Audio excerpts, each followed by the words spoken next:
që kush vendi i intelektualit në një turm. Pa ne, ata do t'i quanin turm. Me ne, ata do t'i quajnë popull.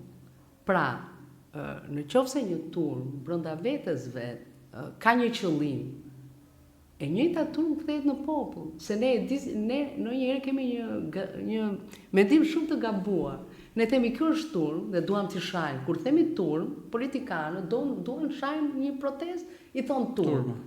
Ama kur i umblidhen atyre vet, i quajnë popull.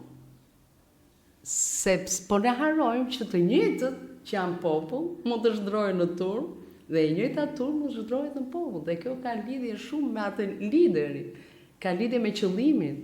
Dhe në këtë rast, vërtet ato mund të quhen turm sepse është në fjalorin e gjuhës shqipe, çfarë është një turm, është kuptimi i parë, janë shumë njerëz të mbledhur atje.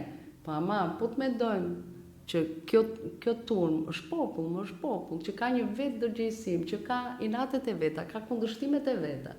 Atëherë pse mos e quajmë popull, po ta quajmë turm?